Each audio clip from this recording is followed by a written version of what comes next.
हेडलाईनचे प्रस्तुत करता घरकुल मसाले, दे रोजच्या जेवणाला मायेची चव घरकुल मसाले। छत्रपती संभाजीनगरमध्ये इम्तियाज जलील यांच्या गाडीवर नाराज कार्यकर्त्यांचा हल्ला। जलील यांना मारहाणीचाही प्रयत्न, जलीलांना वाचवणाऱ्या समर्थकांना मारहाण। काही गुंडांकडून पोलिसांसमोरच माझ्या गाडीवर हल्ला, गुंडांना भाजप आणि पालकमंत्र्यांचं संरक्षण। इम्तियाज जलील यांचा अतुल सावे आणि संजय शिरसाट यांच्यावर आरोप। पक्षातील नाराजांची मोट बांधण्यासाठी ओवेसी मैदानात एमआयएम मधील नाराज नेत्यांची आज 1 to 1 चर्चा करण्याची शक्यता। एमआयएम मधील 22 माजी नगरसेवकांना तिकीट नाकारलं। अकोटमध्ये भाजप एमआयएम तर अंबरनाथमध्ये भाजप काँग्रेसची युती, मात्र काँग्रेस आणि एमआयएम सोबत युती खपवून घेणार नाही, नेत्यांवर कारवाई करणार, फडणवीस संतापले।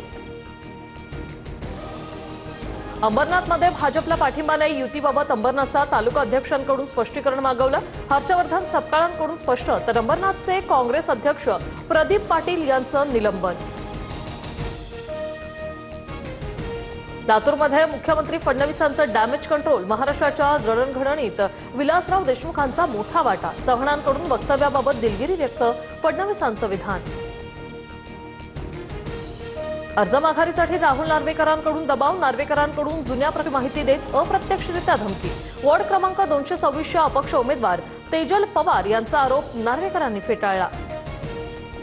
संतोष धुरींपाठोपाठ मनसेचे मनीष धुरीही नाराज असल्याची चर्चा। परब, संजय कदम आणि दीपक सणस यांनी केसाने गळा कापला। राज ठाकरेंना पत्र लिहित मनीष धुरींचा आरोप। ठाकरे बंधूंच्या संयुक्त मुलाखतीचा पहिला टीजर जारी, फडणवीसांनी भ्रष्टाचारावर बोलूच नाही, राज ठाकरेंचं विधान।